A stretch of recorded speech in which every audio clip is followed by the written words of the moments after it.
projeto de lei que regulamenta o trabalho terceirizado no Brasil criou tamanha polêmica que já é chamado de reforma trabalhista. O autor é o deputado Sandro Mabel, do PMDB de Goiás.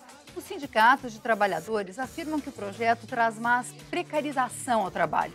Já os empresários dizem que ele representa mais segurança jurídica para as relações trabalhistas. Entre as inovações está a possibilidade das empresas contratarem terceirizados para realizarem todas suas atividades, inclusive aquelas consideradas as principais. Atualmente, o Tribunal Superior do Trabalho considera isso ilegal. Para entender toda essa mudança no mundo do trabalho, eu recebo o deputado Arthur Oliveira Maia, do Solidariedade da Bahia, relator da proposta na Comissão de Constituição e Justiça e no plenário da Câmara. O deputado Vicentinho, do PT de São Paulo, autor de outro projeto sobre o mesmo assunto. O ministro do Tribunal Superior do Trabalho, Alexandre Agra Belmonte. E o vice-presidente da Confederação Nacional da Indústria, Alexandre Furlan. Eu sou Vânia Alves e o Expressão Nacional, que começa agora. E você é o nosso quinto convidado. Participe pelo 0800 619 619, o e-mail expressãonacional@câmara.leg.br ou o Twitter, @xnacional. O Expressão Nacional é transmitido pela Rádio Câmara, TV Câmara e também pelo www.tv.câmara.leg.br. Vamos ver agora, neste quadro, qual a abrangência da terceirização no setor privado e público. As atividades permitidas, por enquanto, apenas atividades meio. A responsabilidade na iniciativa privada é subsidiária. No público, é só da terceirizada. Já os pontos polêmicos são a abrangência da terceirização, responsabilidade subsidiária versus solidária, representação sindical e terceirização no serviço público. Bom, a gente vai começando. Eu gostaria de saber, primeiro, do Dr. Alexandre Furlan, qual a importância da terceirização para o setor empresarial? Bom, boa noite. É um prazer estar aqui com você e falando para os telespectadores, e eu diria que não é importante para os empresários. Eu acho que a terceirização, a regulamentação da terceirização, ela é importante para o mundo do trabalho. É inexorável, é um processo irreversível. Haja vista que hoje, 1 entre cada 4 trabalhadores formalizados no Brasil é terceirizado. A terceirização responde por 72% da formalização, enquanto que nós temos 50,8% de informais no país. Então, eu acredito que nós estamos aqui para discutir e quero crer que para tentar expor aos telespectadores a visão do empresariado nacional para aquilo que não é bom para o empresariado nacional, mas é bom para o nosso país, haja vista que a terceirização, como eu disse, é um fenômeno irreversível e é um fenômeno que atinge de forma ampla as relações de trabalho no país, tanto no setor público quanto no setor privado, e eu acho que ao decorrer do programa nós vamos ter a oportunidade de demonstrar isso à sociedade, de como isso não vai desaparecer, e o que nós pretendemos com o projeto é sim regulamentar, ter segurança jurídica numa atividade ou em várias atividades que hoje estão presentes na vida das empresas, tanto públicas quanto privadas. Ministro Alexandre Agra Belmonte, 19 dos 26 ministros do TST se colocaram contra essa proposta de regularização. Por que o TST, que acaba tendo que resolver a maior parte dos problemas criados pela falta de legislação, se colocou contra essa proposta? Boa noite. O TST, 19 ministros se manifestaram contra essa proposta porque o projeto apresentado ele é um projeto que coloca em risco os conceitos de empregado, empregador, categorias econômicas e categorias econômica e profissional e também coloca em risco as contribuições sindicais. A partir do momento em que o projeto, da forma como apresentado, ele pulveriza as categorias. O TST parte do pressuposto de que a jurisprudência dele, embora sintética, deu um norte em relação à orientação que deve vigorar no tocante às terceirizações. E esse norte é no sentido de permitir a terceirização, em se tratando de atividades de vigilância, em se tratando de atividades de limpeza, em se cuidando de atividades meio, ou seja, aquelas que não dizem respeito à atividade fim do empresário. Não se pode compreender, e é isso que o TST não compreende, é o que está expresso na súmula, que o empregador ele possa terceirizar o próprio negócio dele. Quer dizer, a empresa existe para aquele fim. Aí ela pega e terceiriza exatamente a finalidade da existência dela. E terceiriza em parte essa finalidade. Isso é o que, em linhas gerais, consta do projeto apresentado e com o que esses 19 ministros do TST não concordam.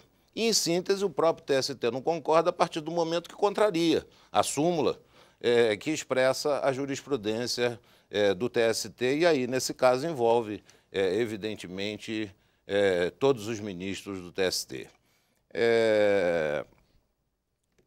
O que eu posso dizer ainda mais sinteticamente em relação a isso? O projeto do deputado Vicentinho, eu o li, e é um projeto muito interessante. É o porque... PL 1621 de Exatamente. 2004, deputado. Exatamente. Ele faz a distinção, que é a mesma do TST, entre atividade fim e atividade meio. Atividade fim, ou finalidade da existência da atividade, é aquela atividade que constitui o próprio negócio, que constitui o próprio objeto social da empresa, aquilo que a empresa tem por finalidade existencial. Não se pode terceirizar exatamente isto. Agora, as atividades secundárias, aquelas atividades que correspondem ao apoio para o desenvolvimento da atividade fim e que é atividade meio, nesse caso isso pode ser terceirizado. O TST não nega a possibilidade da terceirização. Ele apenas impõe limites a essa terceirização. São esses limites que estão expressos na súmula 331 do TST. Deputado Arthur Oliveira Maia, como é que o senhor encara essa questão? Parece que a questão da terceirização da atividade fim tem sido um dos pontos, o ponto mais polêmico de toda essa questão. Como é que o senhor encara essa discussão? Olha, Vânia, primeiro é preciso dizer que nós temos 12 milhões aproximadamente de empregados terceirizados que vivem hoje em uma situação extremamente difícil, justamente pela falta de uma legislação que regulamente a matéria. O problema é o seguinte: no Brasil não existe nenhuma exigência para que uma empresa funcione como terceirizada. E a Lei 4330, o projeto de lei, oferece essa alternativa. O projeto ele traz exigências para que uma empresa funcione como terceirizada. Porque hoje, como não há exigência para uma empresa funcionar como tal, empresas absolutamente precárias terceirizam, colocam para dentro dos seus quadros milhares de empregados, quebram, desaparecem e os empregados ficam aí a ver navios. O que o projeto estabelece são exigências do tipo: a empresa tem que ter um objeto social único, não pode ser empresa genérica que faz de um tudo.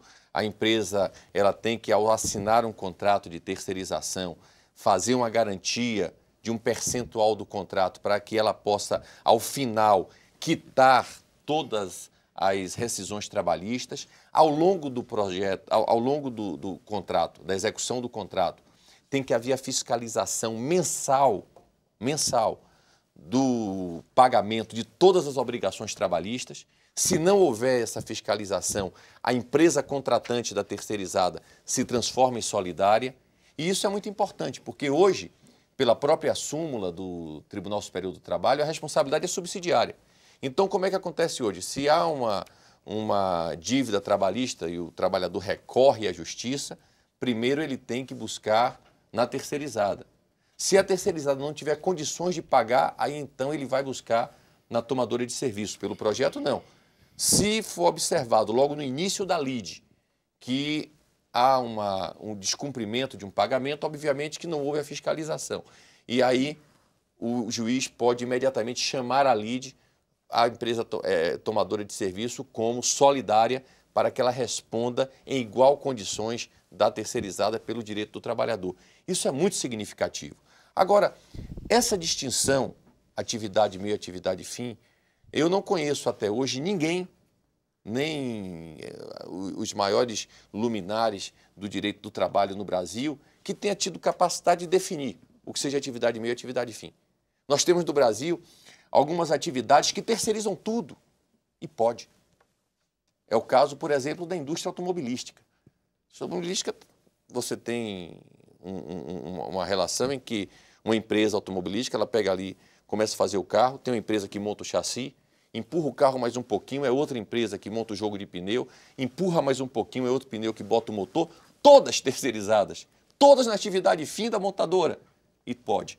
Entretanto, em outras atividades se proíbe.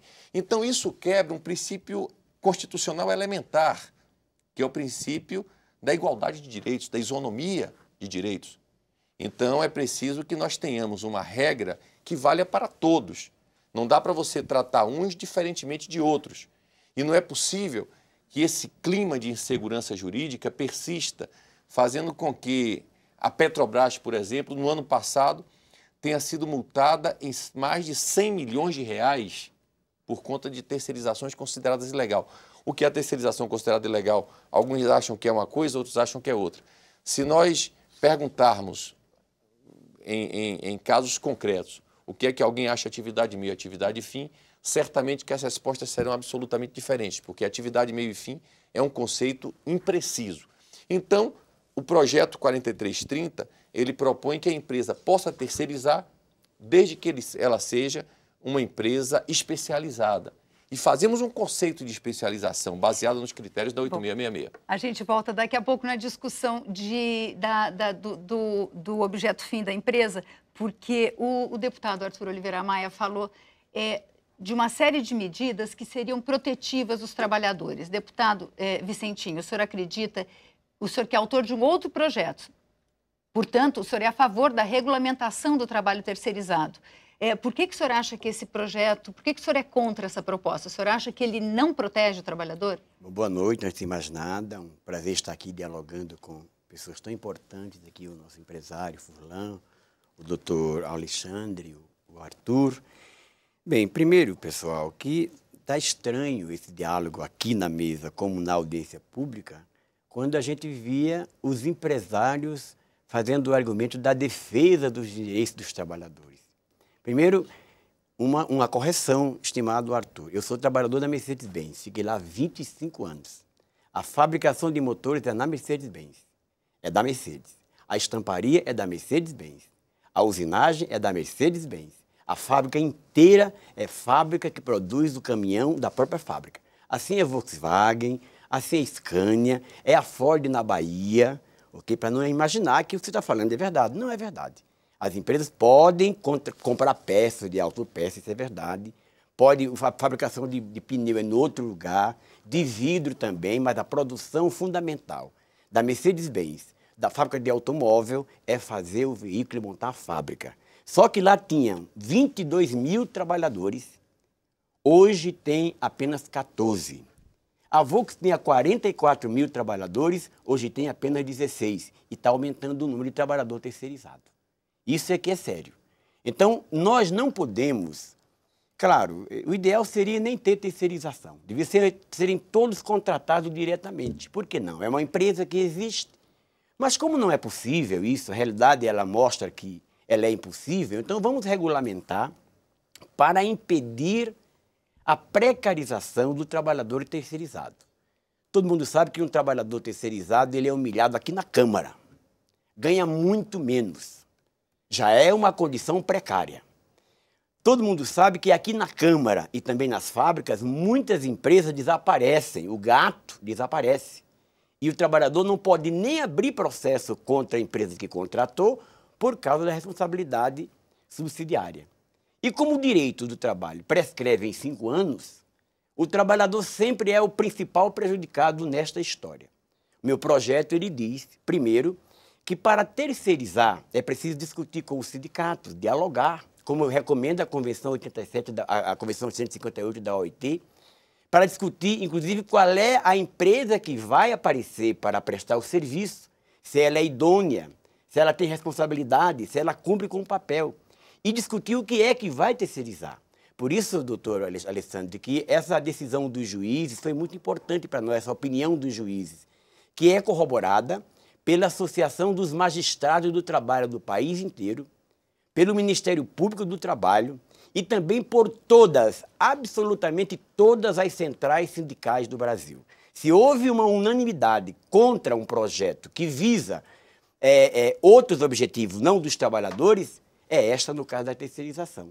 Por isso que o meu projeto, eu também tive problema quando apresentei, porque tem gente que não queria nem que regulamentasse, mas o meu projeto fala, primeiro, responsabilidade solidária. Porque um trabalhador, quando vem trabalhar aqui na Câmara, numa empresa de terceiro, ele não vem trabalhar para a empresa de terceiro. Na verdade, ele vem dar lucro à Câmara. Ou numa empresa privada vai dar lucro à empresa privada. Aí aparece o intermediário. Por que o intermediário? Porque o dono da empresa não quer responsabilidade nenhuma. Ah, se vira lá com questão trabalhista, com salário, só quer o lucro e pronto. Se virem por lá. Então, a terceirização virou um mecanismo para ganhar dinheiro com mais facilidade. Então, vamos discutir, vamos ter a participação de todo mundo, vamos garantir direitos iguais, vamos debater qual é o melhor encaminhamento para assegurar que esta casa não cometa o grande erro de legalizar a precarização dos trabalhadores do Brasil. Eu ouvi deputados dizendo, não, é porque são os trabalhadores mais simples. É verdade, são os mais simples. E sabe por que são mais simples? Porque são os mais explorados. Então é preciso que a gente faça um bom diálogo, construa um caminho. Felizmente o presidente da Câmara nos informa que esse projeto não será mais votado, só se for depois do ano que vem, depois das eleições do ano que vem. Aí dará um tempo para a gente discutir, Arthur, como é que a gente vai construir esse caminho. Eu acho que você até procedeu muito bem, dialogou bastante. Pena que não chegamos ao entendimento, mas quem sabe a gente possa continuar. Primeiro lugar, reafirmando, nós não podemos mais desconhecer a realidade da terceirização. Entretanto, já que ela existe, o empresariado não pode, porque foi assim, o empresário começou a colocar guarda, limpeza, e viu que era mais barato pagar para essa companheiradinha, porque tem um intermediário que ganha uma faixa e ele paga menos, não tem nenhuma responsabilidade. Mas gostou da ideia. Agora vamos terceirizar a produção. Vamos terceirizar porque assim tudo fica por conta deles. Não, aí o empresário tem responsabilidade. E tem muitos empresários sérios que podem muito bem se colocar à disposição para construir um caminho como esse. Afinal de contas, o empresário tem responsabilidade social. Eu gostaria de tentar rapidamente que cada um dos senhores comentasse uma questão que nos preocupa.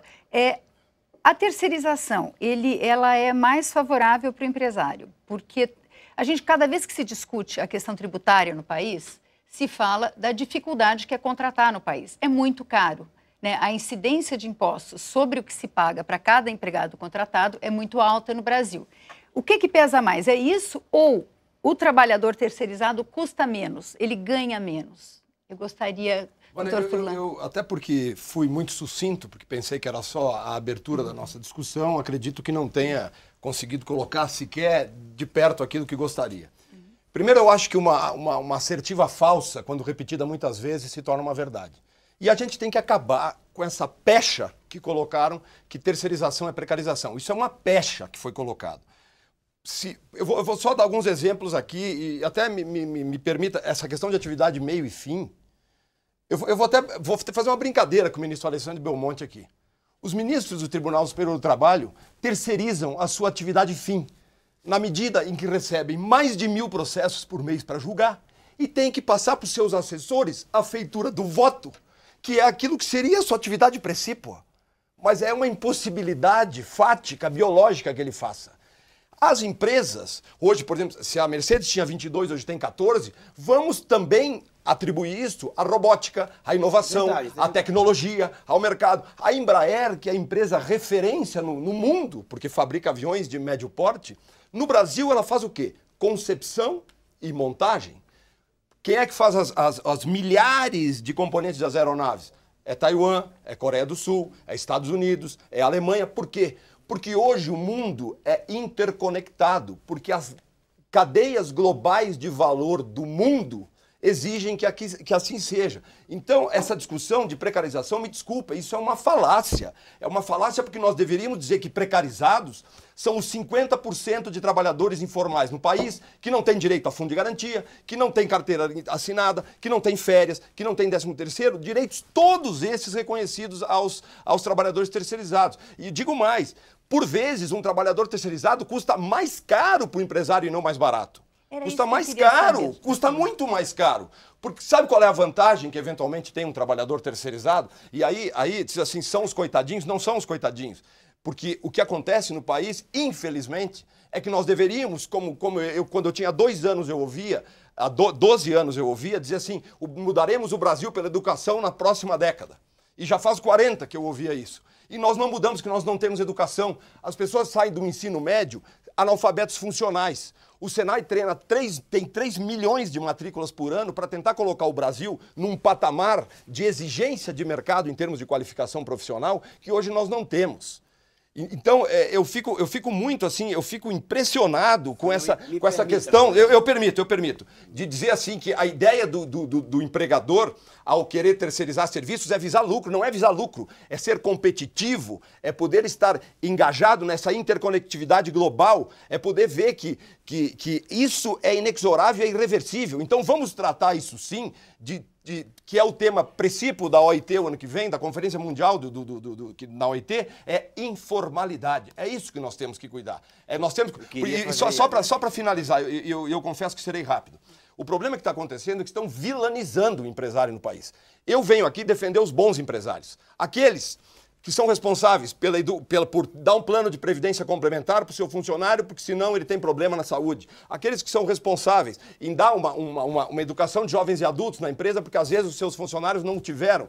Aqueles que são responsáveis por coisas que seriam responsabilidade da União, como saúde, educação e segurança pública, e que o empresário tem que fazer. Aqueles que são responsáveis por gerar a riqueza, que pagam os salários daqueles que não geram a riqueza. Então é isso que a gente fica impressionado, porque assim, é uma repetição tão grande de coisas que não são verdadeiras, que me desculpem, eu não consigo mais visualizar desse jeito. Furlan, primeiro fica calmo, Furlan. Não, eu estou calmo, eu sou assim. Eu sou um trabalhador que lido eu sou trabalhador com as relações de trabalho. Lido com as relações de trabalho a vida inteira e aprendi que tem empresário sério e empresário picareta. Como tem trabalhador bom e trabalhador ruim. Mas o quê? Mas aí você está misturando muitas coisas. Não estou misturando nada. A verdade é o seguinte, o Diese fala que um trabalhador terceirizado, em média, recebe 50% a menos do que o trabalhador de qualquer função. Isto é menos salário ou não é? Você acaba de dizer que 50% do povo trabalhador não tem sequer carteira assinada. Isto é precarização ou não é? Claro que é a culpa do empresário. Então, é responsabilidade do empresário ou não é? Claro que não. Então, nós estamos... Claro que é, gente. Porque o empresário não legaliza. O empresário não assina carteira. Sim, mas se eu tenho capacidade de dar 1.000 empregos, eu vou gerar 5.000? Então, mas veja, o que eu estou dizendo é que nós não estamos com falácia. Senão, eu ia fazer o que aqui? Não. Nós estamos aqui para dizer o seguinte, o sistema de terceirização... nós não temos como acabar com ele. Então, nós vamos ter que regulamentar para evitar a precarização. Por que vocês não aceitam a responsabilidade solidária? Por que vocês não dialogam com os sindicatos um caminho quando for colocar a implementação? Faz 9 anos Por que não assegura salários iguais para os trabalhadores e direitos iguais? Aqui nesta casa, eu passei vergonha com o trabalhador terceirizado. E esta Câmara tomou uma decisão magnífica quando decidiu assumir a responsabilidade solidária. Na época, um gato aqui desapareceu, não pagou direitos e a Câmara pagou. Mas ficou muito chato. Então, o que nós queremos, o empresário sério, o empresário que se propõe a cumprir os direitos, já me disse, eu não ligo com essa história de responsabilidade solidária porque eu pago e quero uma empresa séria trabalhando comigo. É isso que nós queremos. Bom, esse debate a gente volta daqui a pouquinho porque a gente precisa fazer o intervalo. O Expressão Nacional vai fazer um pequeno intervalo e volta já com esse debate.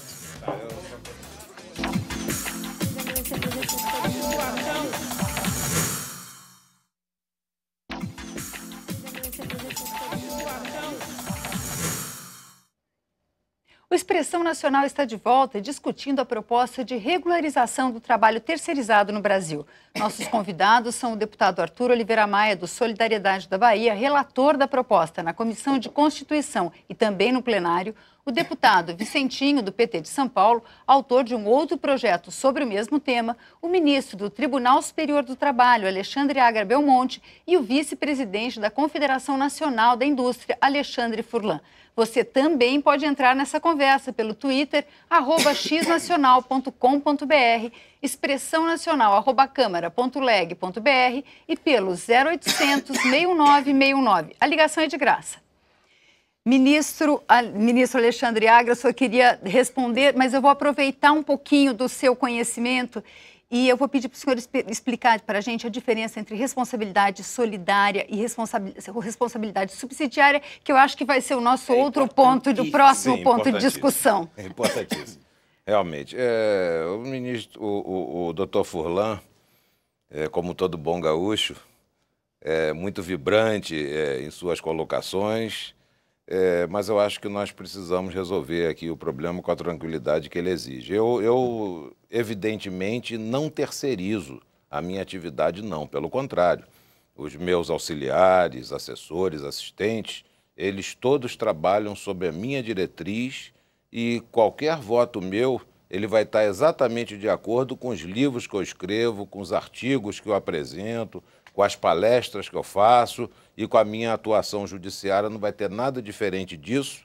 Então, eles cumprem exatamente a minha diretriz e todo e qualquer voto que eles me auxiliam, no fim do dia, nós fazemos reunião, discutimos e quem assina sou eu. E a responsabilidade é minha. Então, não corresponde à realidade responsabilidade solidária, essa Arthur. terceirização e nem a responsabilidade solidária. A responsabilidade é direta, exclusiva, minha, apenas minha. O deputado, com muita propriedade, fez a colocação de que há milhões de trabalhadores em situação difícil e que seria preciso regularizar a situação desses trabalhadores. Eu concordo. E, em grande parte, essa dificuldade vem por conta, inclusive, da terceirização desmedida que vem sendo feita em relação ao país. E, por isso mesmo, se não houvesse esse tipo de terceirização desmedida, nós não teríamos o problema, não teríamos projeto de lei sendo apresentado, não teríamos a jurisprudência do TST de mais de 30 anos, que é uma jurisprudência acumulada não só do TST, mas dos tribunais regionais, das varas do trabalho, todos verificando em concreto, no dia a dia, os problemas pelos quais os trabalhadores passam, as violações à legislação trabalhista, e por conta disso é que a jurisprudência veio a se consolidar, dando um norte que tem servido para pacificar essas relações. Não há nada de árido na distinção entre atividade fim e atividade meio. Atividade fim é o objeto social da empresa, não pode ser outra coisa diferente disso. Só pode ser o objeto social da empresa, só pode ser aquilo que corresponde à finalidade de existência da empresa. O que pode ser mais além disso? Mais nada. Atividade fim é isso. Atividade fim, atividade que corresponde à finalidade existencial da empresa. E atividade meio é tudo aquilo que serve de apoio e que não diz respeito direto ou indiretamente à atividade fim. É o transporte, nas empresas que não são, evidentemente, só de transporte. É o transporte, é a vigilância ou segurança, é a limpeza, enfim, tudo aquilo que corresponde ao apoio para o desenvolvimento da atividade fim. A jurisprudência está muito bem consolidada nesse sentido, eu não vejo qualquer tipo de problema em relação a isso. E com relação à Agora, com relação à questão da solidariedade e da subsidiariedade, o que ocorre é o seguinte, talvez até o TST pudesse ter avançado um pouco mais, atribuindo essa responsabilidade solidária. Qual é a diferença entre uma coisa e outra? Na solidariedade, todos os devedores, eles são responsáveis pela dívida por inteiro. Então, eu posso ir em cima de um, posso ir em cima de outro, para cobrar a totalidade da dívida. Isso que é responsabilidade solidária. A responsabilidade subsidiária é apenas uma variação da responsabilidade solidária. É quando o sujeito não é o próprio devedor, mas mesmo não sendo o próprio devedor, ele responde pela dívida como garante. Digamos, uma espécie de fiador. Então, quem deve é a empresa que contratou, é o empregador. Se o empregador não tiver condições de pagar, nesse caso nós vamos então em cima do garante. Isso é que é responsabilidade subsidiária. Não acontece o que o deputado Arthur Maia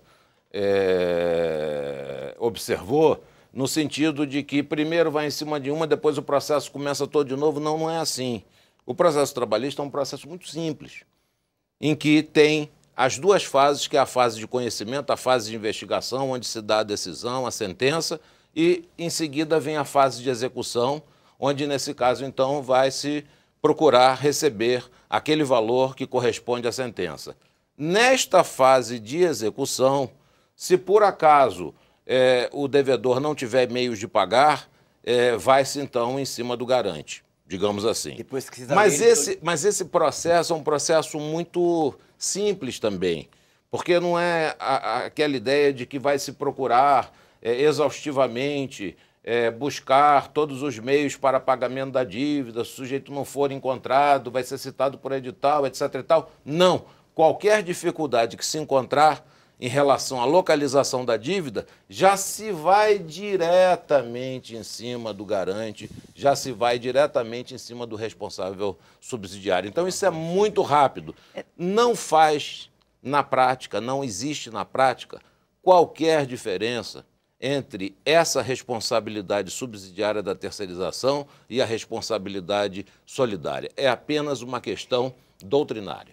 Deputado Arthur Oliveira Maia, a gente deputado, antes do senhor começar, eu queria realmente que o senhor falasse sobre esse assunto, mas a gente tem uma participação de uma telespectadora, a Júlia Rosa da Cruz de São Paulo. Ela diz o seguinte, ela é muito mais radical.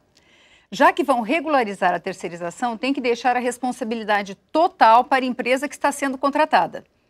Isto é, para evitar os oportunistas que abrem empresas, ficam com os lucros e depois fecham a empresa e deixam a responsabilidade para o contratante assumir. Tem que ser bem rigoroso com essas empresas contratadas. Como é que se garante, como é que o empresário que contrata uma empresa, como é que ele tem uma garantia de que ele não vai ser, no fim, acabar sendo responsabilizado por isso, ou que os funcionários dele não vão ficar sem receber? Olha, o que o projeto propõe é o seguinte: tem que haver uma fiscalização mensal por parte da empresa contratante para que ela observe se a empresa terceirizada está cumprindo todas as obrigações trabalhistas. Eu, inclusive, deputado Vicentinho, avancei nesse sentido na reunião quadripartite que tivemos entre eu, relator, o governo, os empresários, os trabalhadores, em uma proposta da CUT, que pedia para que essa fiscalização fosse reconhecida como comprovação.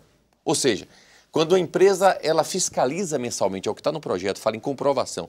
Quando a empresa fiscaliza mensalmente uma terceirizada e olha lá um recibo e acolhe aquele recibo, se o recibo é falso, o problema é da tomadora de serviço, é da contratante, porque aquilo foi reconhecido e comprovado como sendo por ela o pagamento. Se por acaso aquele recibo é falso, ela, contratante, se responsabiliza solidariamente pelo pagamento. De sorte que existe aí uma responsabilidade muito afirmativa a favor do trabalhador, do pagamento das obrigações do trabalhador. O que o ministro Agra coloca dessa celeridade, na verdade, é uma colocação do ministro, mas, e com todo o respeito que eu tenho por ele, mas obviamente que há uma reclamação, Vossa Excelência sabe, muito grande das pessoas em relação à morosidade da justiça. Isso é uma reclamação generalizada. Não da Justiça do Trabalho. Não, eu vejo de todas, sim. Agora, obviamente que o projeto que nós estamos apresentando, ele dá à Justiça um instrumento a mais, porque não o ministro, porque aí já é na primeira instância, quando o juiz de primeira instância, ele verifica que existe lá uma determinada obrigação que não foi paga pela empresa terceirizada, obviamente que ele já pode responsabilizar solidariamente, já na fase de instrução do processo, já pode responsabilizar solidariamente o contratante. Então, isso é muito significativo. Outra questão que eu não posso deixar sem resposta é quando aqui foi dito que existe uma pacificação entre o que seja atividade meio e atividade fim. Definitivamente não existe. Essa questão vem sendo objeto de grande parte das questões trazidas à Justiça do Trabalho, e é justamente por falta de uma identidade. Veja só, lá na Bahia, por exemplo, nós temos no sul do estado, para falar uma questão bastante recente, nós temos no sul do estado da Bahia um grande polo produtor de celulose, grandes empresas que produzem celulose. Essas empresas demandam muita matéria-prima.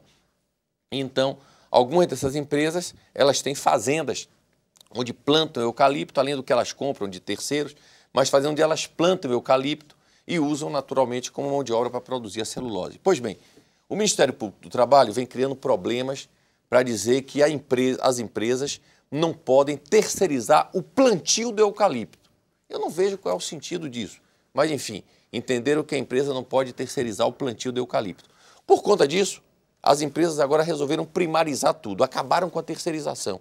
Resultado, se criou na região uma verdadeira convulsão social. Vieram aqui a Brasília, há cerca de 30 dias atrás, prefeitos de todos os municípios dizendo que cerca de 12 mil pessoas estão desempregadas, justamente por conta dessa primarização que a empresa primarizou, trouxe máquinas extremamente apropriadas e modernas para fazer aquele plantio que era feita manualmente por pessoas, e isso trouxe um desemprego em massa na região. Ou seja, esse tipo de atitude de querer fazer essa intervenção na atividade da empresa é absolutamente imprópria, porque a empresa ela tem uma função social com vários entes, que não é só... Deputado, desculpa, mas não é o que nós temos decidido no TST em relação a essa questão do plantio, da preparação da terra e outras coisas mais, da adubagem do terreno. Pelo contrário, nós temos decisões, inclusive em ação rescisória, até de processos do Ministério Público do Trabalho, no sentido de que isso pode sim ser terceirizado. Pois eu, como tenho uma relação próxima não é, eu posso até lhe passar várias decisões. Eu, como tenho uma relação, Vossa Excelência é um dos ministros mais acessíveis daquele tribunal. Toda vez que liga para o senhor para discutir qualquer tema, o senhor sempre está de portas abertas, sempre muito solícito a esse debate. Eu vou levar para Vossa Excelência amanhã ainda essas decisões para mostrar esse absurdo que aconteceu lá no sul da Bahia. Isso, pelo que eu estou entendendo, não é uma decisão da Justiça. Pelo que eu entendi, é alguma coisa relacionada a uma investigação que o Ministério Público fez. Eu estou falando de decisões da Justiça. As decisões que nós temos proferido a respeito dessa questão são de outra natureza. É lógico que o empregador... o empresário, ele não é obrigado a ter máquinas para fazer a preparação do terreno de 4 em 4 anos, para usar avião para fazer adubagem, outras coisas mais. É lógico que ele não precisa ter avião para isso. Ele pode contratar empresas especializadas para esse tipo de coisa. Agora, o senhor veja só uma coisa, bem claro. Isso de qualquer forma. Eu vi com atenção aí você veja só a a questão como ela é complexa, porque o que o senhor está dizendo, muito embora seja corretíssima, a decisão de, por exemplo, não exigir que a empresa tenha um avião para fazer a pulverização, mas é óbvio que a pulverização da lavoura é uma atividade fim. Não. É óbvio que é uma atividade fim. É claro que é uma atividade fim. Se nós formos você está plantando, então você veja que é realmente muito polêmica essa questão. Então pode um e não pode outro. Essa atividade é eventual. Mas é fim. Nós já conversamos. Mas é finalista. Vocês vejam quanto esse tema ele é importante. Primeiro, declarar o seguinte, de novo reafirmar quando se trata de solidária ou subsidiária. Lembro que um trabalhador que vai trabalhar mesmo numa empresa de limpeza, ele vai limpar a empresa, ele vai trabalhar para a empresa que contratou. Mesmo que ele tenha o transporte, que é necessário, ele vai trabalhar para a empresa que contratou. Então, uma empresa que contrata, ela tem que tomar cuidados ao contratar qualquer empresa de terceiro. Por isso que a questão da responsabilidade solidária faz eles pensarem 2 vezes antes de contratar. Segundo, essa história que você acabou de colocar, eu vi o rapaz lá falando no dia da audiência pública. Olha só que coisa estranha. Ora, se foi proibido, não sei por quem, e por que não contrataram os trabalhadores diretamente ao invés de colocar a máquina? Aí estava todo mundo empregado. Mas veja só, aí põe a máquina... Que eu respeito a decisão da empresa, mas não é culpa da desterceirização. Não, claro é a empresa que colocou novas máquinas, aproveitou para introduzir novos mecanismos e não contratou. Agora colocar o povão contra uma decisão que visar beneficiar, está igual o corte de cana, condição precária, aí você vai lá reclamar por melhores condições de vida e falar, ô sindicato, não vem aqui não, porque senão eu coloco máquina. Não, isso aí é outra situação também que nós temos que refletir. Por isso que a participação, que não está prevista no projeto seu, mas está no meu, a participação dos sindicatos, no diálogo sobre como construir caminhos. Informações ao sindicato. Neste caso, Aliás, não. deputado Informação Vicentinho, é uma coisa, discutir é outra. Deputado Vicentinho, a questão da sindicalização. Os terceirizados teriam que ser sindicalizados nos sindicatos da sua própria categoria ou nos sindicatos de terceirizados? Isso eu me preocupo menos. Por quê? Porque lá, por exemplo, vamos pegar a experiência que eu tenho do ABC. As empresas terceirizadas têm seus sindicatos. Sindicato de Ações e Conservação, sindicato de motoristas. A da categoria específica. Da categoria deles. Não é nem preponderante, tem a categoria Porque deles. São Paulo que tem um grande sindicato de terceirizados. Tem vários sindicatos espalhados por lá.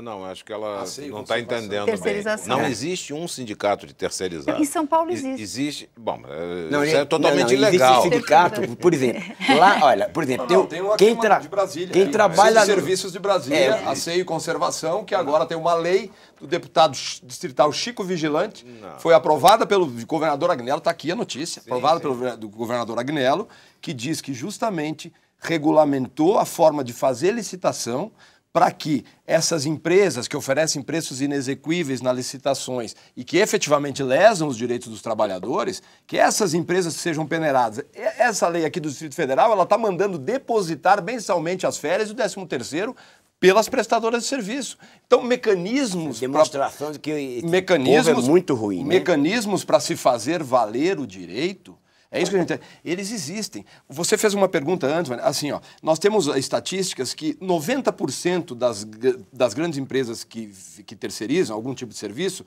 elas fiscalizam. 84% das empresas industriais de médio porte fiscalizam todo o cumprimento. Ou seja, chega no final do mês...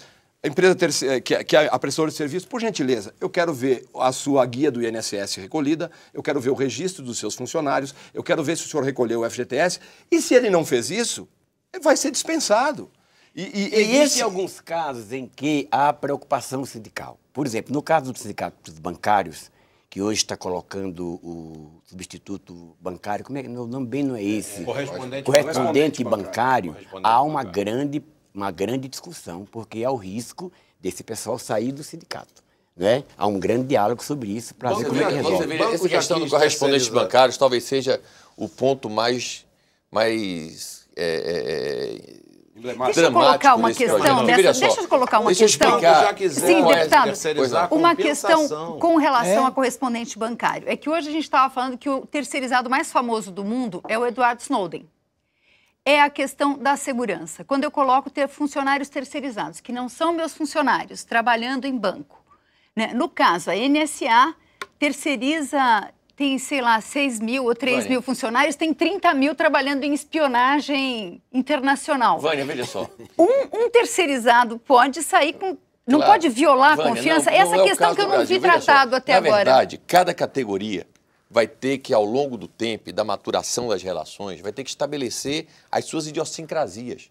O Sindicato dos Bancários no Brasil, como é um dos sindicatos mais maduros que nós temos, já negociou isso bem e o Banco Central baixou uma regulamentação que proíbe a utilização de terceirizados dentro de agências bancárias, justamente para preservar o sigilo bancário dos seus correntistas. Agora, qual é essa história que tem no projeto do correspondente bancário? É o seguinte, o nosso projeto, o 4330, diz que o objeto social da empresa tem que ser objeto social único. Então, isso fecharia 165 mil correspondentes bancários no Brasil. Por quê? Na maioria das pequenas comunidades no Brasil, não tem agência bancária. Eu, por exemplo, fui prefeito de Bom Jesus da Lapa, na Bahia. Nós temos lá um distrito, a 90 quilômetros da sede, que tem 500 moradias e que nunca vai ter um banco. Então, o sujeito que vive ali, como é que ele se vira para mandar uma ordem de pagamento para o filho que está em São Paulo, para descontar ali, fazer um pequeno desconto bancário, para pagar uma conta de luz no correspondente bancário?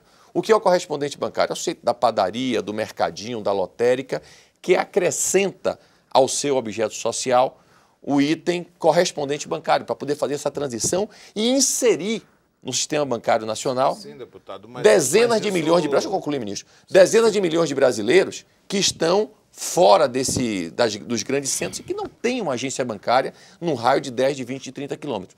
Então, nós excepcionalizamos no nosso parecer, dizendo que os correspondentes bancários não se submetem a essa exigência de objeto social único. Ora, aparece aqui alguns deputados dizendo, olha, mas o que eu quero é que não tenha correspondente bancário na Avenida Paulista. Tudo bem, eu até concordo que não deva ter. Agora, esse tema diz respeito à regulamentação do correspondente bancário. Existe um projeto tramitando na casa que trata dessa matéria, mas é um tema bastante polêmico. Se nós trouxermos a regulamentação vamos voltar um pouco para do correspondente bancário, a gente está terminando o programa. Eu preciso de uma palavrinha de cada um dos senhores para a gente poder encerrar. Desculpe, deputado, interrompê-lo. Ministro. Nesse caso do correspondente bancário, nós não estamos diante da hipótese da terceirização. É a mesma coisa que a loteria receber determinadas contas e outras coisas mais, se fazer determinados pagamentos. O projeto do deputado em relação a problemas de solidariedade, fiscalização e etc. e tal, ele é bom. Não é esse o problema do projeto. O projeto, que não é, aliás, nem do deputado do deputado Santo Mabel, o problema do projeto é o conceito do qual ele parte, ou seja, de que pode terceirizar tudo. Esse é o problema do projeto. E, neste particular, o projeto do deputado Vicentinho é ótimo. Ele faz exatamente, ele parte de onde deve partir, que a terceirização não é da atividade, a terceirização é da prestação de serviço. É isso que tem que ficar bem claro. Eu não posso terceirizar uma atividade. É eu pegar uma atividade que eu tenho e dar na mão de outra pessoa para a pessoa realizar. E a experiência mostra, é verdade, como já salientou o deputado Vicentinho, que há uma redução de salário. Eu não vou chegar a dizer que seja de 50%. A média do DIES. Pelo que eu apurei, essa redução, essa precarização, e por isso a redução é da ordem de 30%. Bom, tirando aquelas empresas, inclusive, que acabam sendo substituídas por outras em licitações e etc. e tal, e que o empregado nunca tira férias. Doutor Furlan. Bom, para finalizar, eu apenas gostaria de ressaltar mais uma vez alguma coisa que o que nós pensamos como país. E como país, eu acho que nós ignorarmos essa interconectividade da economia moderna, essa necessidade de especialização. Se eu compro uma máquina numa indústria de alimentos super moderna, importo da Alemanha, e eu não tenho a manutenção, eu vou terceirizar a manutenção, uma especialidade específica, como a Petrobras tem que fazer. Então, se a gente ignorar isso, as economias modernas que estão ignorando essas formas modernas de organização da atividade econômica, as economias que estão ignorando isso, elas tendem a uma triste estagnação. E o que a gente não quer, e quando a gente fala de agenda de empresário, a agenda do empresário é a agenda do país, não é a agenda do empresário, não. Esse negócio que o empresário só vive para gerar lucro, a gente tem que trabalhar muito e sem ter direito a algumas coisas. Então, o que a gente está vendo? Se estigmatizou tanto essa questão da terceirização com esse viés de dizer que é precarização, que se essa tese vencer, eu acho que nós estamos condenando o Brasil a ser uma economia marginal e desatualizada no cenário das economias mundiais que são interconectadas e que são cadeias globais de valor. Então, gente, eu fico pensando assim, se nós, deputado Vicentinho, quanto nós evoluímos em termos de negociar, de conversar nos últimos 25 anos? Passamos de um sindicalismo de confronto para uma tentativa de um sindicalismo de consenso. Passamos a entender as necessidades dos trabalhadores. O Brasil tem muitos problemas na área de saúde do trabalho? Tem. Mas melhoramos muito. É que a gente sempre parte da premissa do valor total, do global agora. Ainda existe tantos milhões de trabalhadores com problemas de saúde no Brasil. Mas já foi muito pior. Nós estamos evoluindo. O que nós não queremos, enquanto empresários sérios do Brasil, e aí eu falo aqui em nome das confederações, é que nós tenhamos em vista que um processo irreversível no mundo de terceirização, ele possa ser visto não como essa forma de precarização, mas como uma forma de regulamentação de uma atividade que vai continuar acontecendo. Eu não discuto se tem que mudar no projeto solidário ou subsidiário, eu acho também. Se a minha empresa vai terceirizar, eu tenho que ser solidariamente responsável, posso até ser solidariamente responsável, porque eu vou fiscalizar o terceirizado. O que nós não podemos dizer, sinceramente, é que colocar que terceirização é sinônimo de precarização, porque assim fazendo nós vamos estar esquecendo de 50% da população brasileira que vive na informalidade. Obrigada. Esse é o nosso desafio e eu agradeço a oportunidade. Vicentinho. Olha, eu queria só declarar finalmente, dizer que eu estou criando uma frente parlamentar pela segurança e saúde no trabalho, precisavam de 171 assinaturas, mas como eu não gosto desse número 171, já estamos com 125 assinaturas. Vamos lançar logo e queremos dialogar com vocês sobre a questão da segurança do trabalho. Segundo, pessoal, eu respeito muito os empresários, claro, dialoguei a vida inteira. A minha vida é essa, defendendo os trabalhadores. E aprendi que empresário gosta de lucro. Se empresário não gosta de lucro, ele é burro. Ele faz tudo para ter lucro. O lucro virou uma coisa sagrada. Tanto é que colocam lá na Paulista o impostômetro, mas nunca colocam o lucrômetro. Então não vão ter dúvida. E usam palavras. Por exemplo, vamos ter que flexibilizar direitos. Significa, não é flexibilizar, significa reduzir direitos. Vamos reestruturar. Reestruturar significa demissão. Vamos terceirizar. Terceirizar, se não tomarmos cuidado, se seguirmos por esse caminho, vai significar precarização. Obrigada, deputado Vicentinho, deputado Arthur Oliveira Maia. Essa ideia fundamentalista do deputado Vicentinho, mas eu quero dizer que as grandes economias do mundo, a Alemanha, os Estados Unidos, o Canadá, a Inglaterra, eles têm um projeto, têm uma formulação em relação à terceirização semelhante ao nosso projeto, e lá não existe miserável não, colega. E lá não existe nenhuma empresa que deixou de ter empregado. Miserável. Eu acho que isso nem vai ter. Deputado Vicentinho, nós estamos encerrando o programa. Eu queria uma palavra final do deputado Arthur. Uma colocação muito pedestre da sua parte, que não é o tema aqui que nós estamos tratando. Pedestre, assim, essa afirmação é uma afirmação que não condiz com o debate. Essa é a minha afirmação e de todas as entidades que defendem os trabalhadores desse país. Eu lamento, eu vou agradecer a presença dos nossos convidados. Então, eu quero dizer que a terceirização ela é uma realidade que existe nas maiores economias do mundo. Obviamente que existem dificuldades e têm que ser debatidas, mas houveram avanços significativos em relação ao projeto. E eu espero que, efetivamente, nós avancemos para dar ao Brasil a oportunidade de ter uma lei que dê segurança jurídica às relações de trabalho e garanta o direito de 12 milhões de trabalhadores terceirizados. Eu agradeço a presença dos nossos convidados e agradeço a você que assistiu Expressão Nacional. Nós ficamos por aqui, mas você acompanha a continuidade desse debate pelos órgãos de comunicação da Câmara dos Deputados. Obrigada e até mais.